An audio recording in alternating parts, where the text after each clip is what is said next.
elementos por los cuales el Ministerio Público Fiscal ha solicitado su prisión preventiva por el término de 6 meses. Usted escuchó, sintéticamente no voy a reeditar todo para no hacerlo extenso. En definitiva, lo que está diciendo la Fiscalía es que ha requerido la medida cautelar más gravosa del Código de Procedimiento Penal, que es la prisión preventiva, es decir, todos los ciudadanos tienen el derecho de transitar el proceso en libertad, pero en algunos casos la ley prevé la posibilidad de dictar alguna medida de coerción, una medida cautelar, que puede ser la más grave, la prisión preventiva, o alguna menos gravosa, que tiene la finalidad solamente de cautelar el proceso, es decir, asegurarse que usted va a estar presente cuando se lo requiera y que usted no va a obstaculizar la investigación o la averiguación de la verdad. Lo que está diciendo la Fiscalía es que no hay forma de cautelar el proceso de una manera menos gravosa que una prisión preventiva. Ha considerado que existen elementos suficientes para tenerlo usted con probabilidad como partícipe, autor o partícipe del hecho que está investigando y que usted ha tenido conocimiento en el día de la fecha, y que hay peligros procesales. Concretamente, 2 peligros procesales, que son el peligro de fuga y el peligro de entorpecimiento procesal. Por eso ha pedido una medida, la más gravosa, la prisión preventiva, durante los 6 meses que va a durar la investigación. Por su parte, el señor defensor ha manifestado, ha hecho algunos cuestionamientos a las evidencias que se han colectado hasta el momento para tenerlo a usted como probable autor o partícipe del hecho que se lo ha imputado, y ha ofrecido, ha considerado que la prisión preventiva es una medida demasiado gravosa, en este caso para usted, y que hay formas de cautelar los peligros procesales que no ha cuestionado por una medida que sea menos gravosa para usted, que sería, por ejemplo, un arresto domiciliario en su domicilio o una presentación cada tanto en alguna oficina judicial o lo que sea, donde usted pueda ir anoticiando de que va a estar a derecho, que está viviendo en el mismo lugar y demás. Yo he evaluado seriamente todos los elementos que me han aportado las partes y le adelanto que voy a dictar la prisión preventiva suya y voy a fundar por qué. Los elementos que yo debo tener en consideración son los que establece el artículo 220, 221 y 222 del Código de Procedimiento Penal. Es decir, primero tengo que evaluar si existen por el momento elementos suficientes o elementos de convicción suficientes para sostener razonablemente que usted es autor o partícipe del hecho que se le ha imputado. Este es el primer análisis que yo debo hacer. Y en esto tengo en consideración, en primer lugar, que estamos a menos de 48 horas de ocurrir un hecho sumamente grave y violento como es el que ha acontecido y a usted se le ha imputado. Menos de 48 horas de investigación. A menos de 48 horas existen, a mi criterio, elementos de convicción suficiente para tenerlo a usted como probable partícipe. No estoy hablando de certezas, estoy hablando de probabilidad. En primer lugar, una aprehensión en cuasi flagrancia, es decir, a pocas horas, menos de 2 horas de ocurrido el hecho, en el medio de la ruta, que además no ha sido cuestionado por su defensor, en el sentido de que esta aprehensión no ha sido cuestionada, a usted se lo aprende y se lo detiene. Gracias a que uno de los damnificados, y esto también es un dato importante que releva las características del hecho, gracias a que uno de los damnificados pudo dar inmediato aviso, porque tenía una copia de las llaves del lugar, de la traffic en el que iban estas 2 personas junto a los turistas de origen italiano. A partir de eso, un dato que no es usual, digamos, que una persona cuente consigo con las copias de una llave, porque los autores del hecho, presuntamente se lo imputan a usted, sustrajeron también las llaves de la traffic para evitar precisamente que estas personas no pudieran dar aviso. Entonces, esta circunstancia, el contar con otra llave, permitió que rápidamente se aplicara un operativo de cerrojo, se diera aviso a la policía y se diera con, por lo menos, algún sospechoso del hecho. Obviamente, si este dato de la llave, de la otra llave, no hubiera surgido, evidentemente los autores del hecho hubieran tenido bastantes horas más para poder darse la fuga. Esta fue la intención. Los selectores de derecho sustrajeron la llave para contar con más horas para poder darse la fuga y eludir el accionar policial. Sobre todo teniendo en cuenta que la Traffic con las personas damnificadas estaba abandonada en el medio de la ruta. Además de eso, es verdad que existieron, al menos no puedo desconfiar de los aportes del personal policial en cuanto a algunas imprecisiones que usted había dado en relación a cuál era su destino. Esto alertó o dio alguna sospecha, aunque no alcanzó para demorarlo allí en Gobernador Costa, pero evidentemente eso fue un primer elemento que se tuvo en cuenta para empezar a sospechar, con los pocos datos que se tenían hasta ese entonces, de algo sospechoso, una persona que decía que iba a Trelew o iba como de Rivadavia. Esta cuestión es un elemento de sospecha. Su defensor dijo que usted nunca eludió el accionar policial, paró, no se deshizo de las cosas que estaban en la camioneta. Desde el sentido común y las máximas de la experiencia me hacen pensar que si usted, cuando lo paran en Gobernador Costa, hubiera decidido no parar y eludir el control policial, hubiera sido muchísimo más sospechoso que parar, decir dónde iba, aportar la documentación del vehículo si se le requería. Me parece que la actitud distinta suya de eludir el accionar policial hubiera dado más sospechas a la policía, con lo cual, desde el sentido común, no puedo esperar que usted iba a parar en el control policial, que no iba a parar, mejor dicho. Paró porque era lo menos sospechoso. Paró, dio sus datos, le preguntaron dónde iba, usted dio los datos. Luego, con más información, pero al menos de menos de 2 horas de ocurrido el hecho, a usted lo interceptan en José San Martín, a bordo de una camioneta que para esto uno de los damnificados ya había aportado las características del hecho que habían sufrido, o sea, inmediatamente después manifestó que había sido abordado por una camioneta, una Amarok blanca, que tenía un dato muy llamativo, es que tenía la patente, el dominio colocado en una sola de las partes, no sé si trasera o delantera, pero en otra de las partes no tenía. Eso es un dato interesante. Entonces, las características de la camioneta en la que usted iba son acordes con lo que manifestó quien denunció el hecho, a poco tiempo de ocurrido. El color de la camioneta, esto de que tenía la chapa patente colocada en uno solo de los lugares, con lo cual esto habilitó medidas de investigación que se hicieron inmediatamente después, que tuvo que ver fundamentalmente con la requisa del vehículo. En la requisa del vehículo aporta un dato que es sumamente importante, que tiene que ver con que dentro del vehículo, que hasta ahora no hay ningún elemento objetivo que me permita a mí dudar del procedimiento policial, al menos no se me ha traído, se le encontró una importante suma de dinero que coincidía con parte de lo sustraído a los damnificados.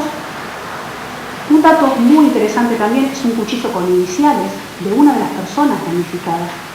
Este es un dato, cómo hizo ese cuchillo con iniciales para llegar adentro de su camioneta. Camperas y zapatillas con las características que habían aportado los datos que habían aportado los damnificados. No tengo ningún elemento para sospechar de que la persona que denunció el hecho haya mentido.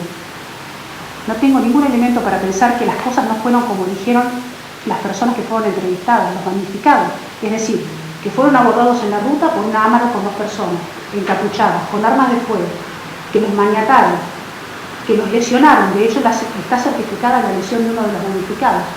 No tengo por qué no creer que estas personas damnificadas que denunciaron el hecho bajo juramento de ley no hayan dicho la verdad. Si a eso le sumo todos estos datos que aporto, me parece que hay, que analicé, entiendo, a menos de 48 horas de ocurrido el hecho, elementos suficientes para pensar que usted ha participado de este hecho. Es una probabilidad, le digo, no es una certeza, pero los elementos son suficientes para esta etapa y por eso se ha habilitado la apertura de la investigación en el día de la fecha. Porque para habilitar la apertura de la investigación debe haber elementos suficientes. Si no hay elementos suficientes, un juez como yo, si la defensa se opone a la apertura de la investigación, podría, por ejemplo, no habilitar. Y de hecho, más allá de los cuestionamientos que ha hecho su defensor, he habilitado la apertura de la investigación por los hechos tal cual los ha descrito en la Fiscalía. Por tanto, entonces, las exigencias del artículo 220, inciso primero, para dictar una medida cautelar están cumplidas. En cuanto a los peligros procesales,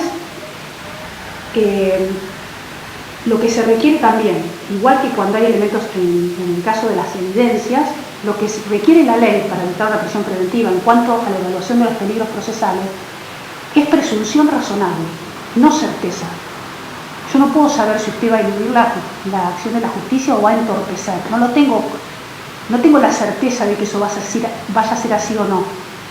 Yo tengo que evaluar la presunción razonable de que esto pueda ocurrir en base a los elementos que me da el Ministerio Público Fiscal, que es quien pide la medida, y en función de lo que dice el Código de Procedimiento, porque el artículo 221 y 222 a los jueces nos dan los parámetros que nosotros debemos tener en cuenta para valorar, para determinar si hay peligro de fuga o peligro de entorpecimiento. No es una decisión caprichosa de los jueces. Y además, estos parámetros no pueden ser analizados de manera aislada, deben ser analizadas de manera armónica, es decir, no puedo analizar solo el arraigo, o solo las características del hecho, o solo que hay una pena de expectativa alta. Debo evaluar todos los parámetros para determinar si en un caso concreto hay peligro de fuga y entorpecimiento procesal. Le digo que a mi criterio están dados hoy los dos peligros procesales. En primer lugar, el arraigo, que es lo que más ha hecho hincapié su defensor en el sentido de que usted tendría un arraigo en la zona, no en Esquel, pero sí en la provincia. Pero este arraigo, que establece la ley, que no solamente es un domicilio, sino que es relaciones de familia, actividades, su vida cotidiana, que no ha sido cuestionado además por el Ministerio Público Fiscal, entiendo que resulta, a la luz de los demás parámetros que otorga la ley, endeble, es decir, débil, frente al resto de los parámetros que tengo que considerar. Y de hecho, el dato de que usted haya sido declarado rebelde en otro proceso, aunque hoy no está vigente esa rebeldía, habla a todas luces de que la justicia ha tenido algún inconveniente en encontrarlo. Porque si usted está sometido a proceso, ha fijado un domicilio en otro proceso penal, y si la justicia ha debido, como el Tribunal Federal, Oral Federal, ha tenido que decretar la rebeldía y su pedido de captura, es porque cuando se lo citó para alguna diligencia procesal en el marco de una causa donde usted estaba sometido a proceso, no se lo encontró. Si no, no se hubiera decretado la rebeldía. Esto es un indicio que me hace pensar que la justicia recientemente ha tenido dificultades para encontrarlo, a pesar de estar sometido a un proceso penal.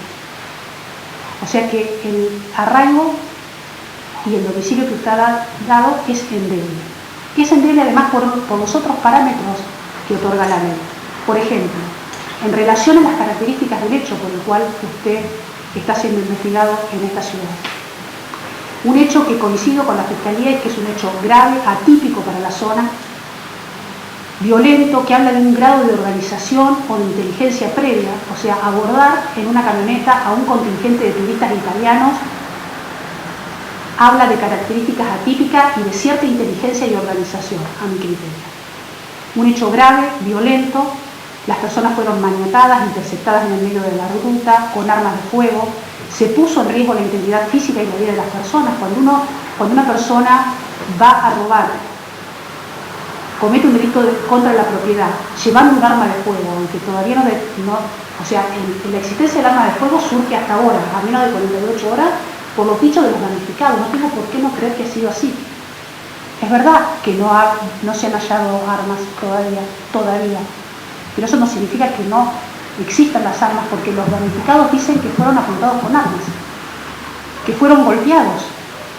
O sea, hubo un riesgo para las personas, para la integridad física y para la vida de las personas que fueron damnificadas.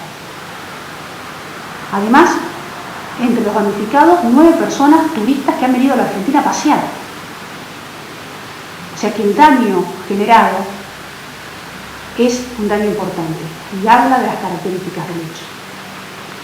Repito, las lesiones a uno de los damnificados están certificadas en el marco de esta investigación y eso lo he tenido en consideración cuando he autorizado las órdenes anteriores. Además de las características del hecho, eso va de la mano con la expectativa de pena. atento a las características del hecho y la calificación legal, que es verdad que es provisorio, como dice su defensor, estamos hablando de una escala penal, en caso de recaer condena, que va desde los 5 a los 15 años de prisión. Es una pena alta. Entonces, el arraigo yo tengo que tenerlo en cuenta también en este contexto. No es lo mismo el arraigo en un hecho de un hurto simple que en un hecho de estas características. Es más probable que alguien que esté sometido a un proceso por un hurto simple se someta a proceso y no alguien que esté vinculado o sometido a proceso por un hecho de las características de las que está usted, donde hay una expectativa, una amenaza de pena probable que va de los 5 a los 15 años de prisión. Es pena efectiva.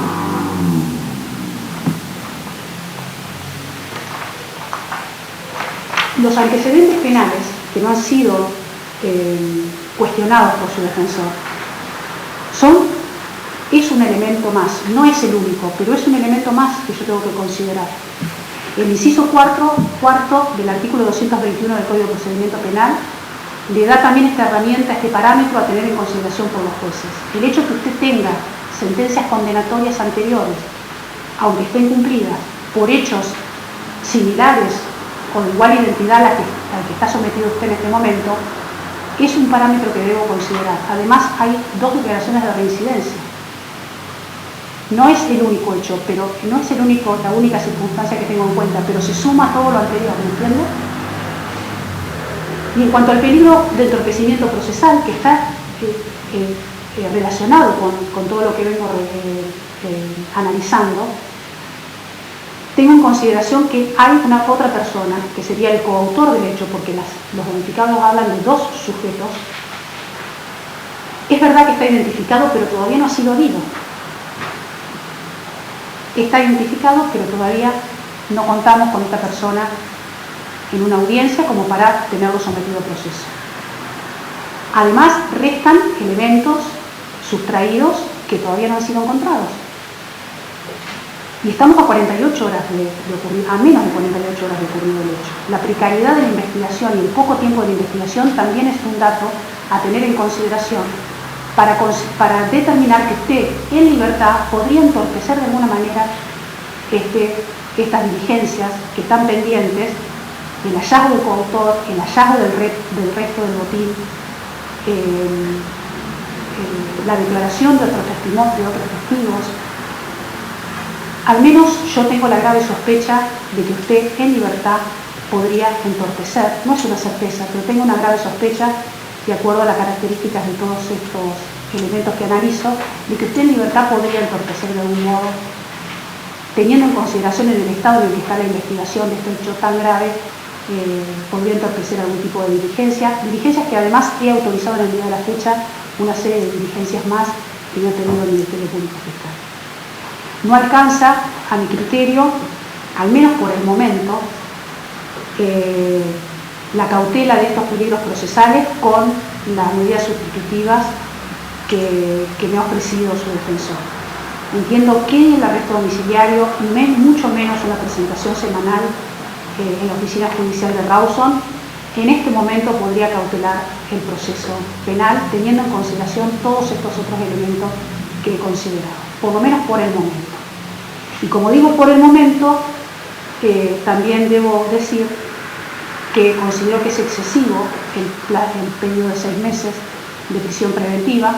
Considero que sería más cauteloso ir viendo cómo va avanzando la investigación, y por eso voy a dictar su prisión preventiva por el término de 3 meses a partir del día de la fecha. Dentro de 3 meses nos volvemos a juntar, vemos cómo va la investigación y vemos si hay algún otro elemento que pueda permitirme a mí tomar o adoptar una medida diferente. De todos modos, su defensor lo va a censurar bien, en el sentido de que esto que ha resuelto en el día de la fecha tiene posibilidad de ser revisado por los jueces, pero bueno, este es mi criterio, es lo que voy a disponer, su prisión preventiva por 3 meses en relación, teniendo en cuenta lo que establecen los artículos 220, 221 y 222 del Código de Procedimiento Penal. Por la oficina judicial voy a ordenar que se libren las comunicaciones que correspondan, fundamentalmente la unidad regional Esquel, para que determinen el lugar donde el señor Rivera va a cumplir la prisión preventiva de acuerdo a los cupos que haya disponibles y no siendo para más voy a dar por finalizada la audiencia. Gracias.